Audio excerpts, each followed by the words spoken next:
మన agriculture farming 130 డేస్లో day 2 తూకమేమో సగం సగం మొలిచింది. పోయి తూకం బార పెడదామంటే పైప్ ఏమో ఇట్లా వలిగిపోయింది.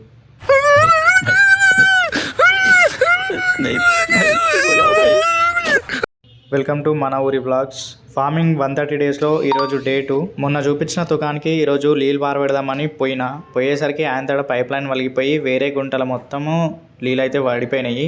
సో దాన్ని రిపేర్ చేస్తానికైతే ఇప్పుడు చూపిస్తున్న సొల్యూషన్ అంటారు. సొల్యూషను ఒక కత్తి తీసుకొని నేను ఇంకొక అతను కలిపి అడికైతే పోతున్నాము ఆ ప్లేస్ దగ్గరికి, పలిపోయిన ప్లేస్ దగ్గరికి.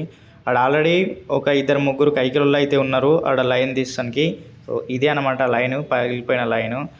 మళ్ళీ ఆ గుంత పెట్టి ఎందుకు తీస్తున్నారంటే అవి కొన్ని ఏమంటారు ఉతకబోయినట్టుండే, అవి అంత పైపులు సరిగా లేవని చెప్పేసి అవన్నీ తీసేసి ఈ కొత్త లైన్ అయితే వేస్తున్నాము. ఇక్కడ నాటు వేశాక కొన్ని డౌట్స్ వస్తే మీకైతే అడుగుతాను, తప్పకుండా మీరైతే కామెంట్ రూపంలో చెప్పండి. ఎందుకంటే ఇప్పుడే నా జర్నీ స్టార్ట్ అయింది ఈ వ్యవసాయంది. ఇంకా మన ఛానల్కి ఎవరైనా కొత్తగా వచ్చి వీడియోలు చూస్తుంటే తప్పకుండా ఒక లైక్ చేసి ఛానల్ని సబ్స్క్రైబ్ అయితే చేసుకోండి.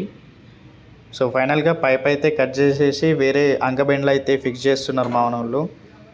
ఇప్పుడు సొల్యూషన్ డబ్బా ఇప్పితే మాత్రం అది రావడం లేదు అని చెప్పేసి చాక్తోనైతే కోస్తున్నాడు. చాలాసేపు తనలాడిన తర్వాత నాకైతే ఒక చిన్న ఐడియా వచ్చింది. ఆ ఐడియానైతే అప్లై చేస్తే ఫైనల్గా అదొకటి అయితే వచ్చింది. అదేంటంటే నా బైక్ కీస్తోనైతే ఓపెన్ చేసినాము. ఫైనల్గా అదైతే ఆ బ్లేడ్తో కోసినా కానీ రాలేదు. ఇంత దూరం వచ్చి వీళ్ళ పనితనం చెప్తామంటే వీళ్ళైతే నాకు ఫైనల్గా ఒక డైలాగ్ అయితే వేసిరు. ఏదంటే వీడికి మింగేయమని చెప్పారు. ఎందుకంటే పని చేసుకుంటా వీడియో తీస్తున్నా కాబట్టి.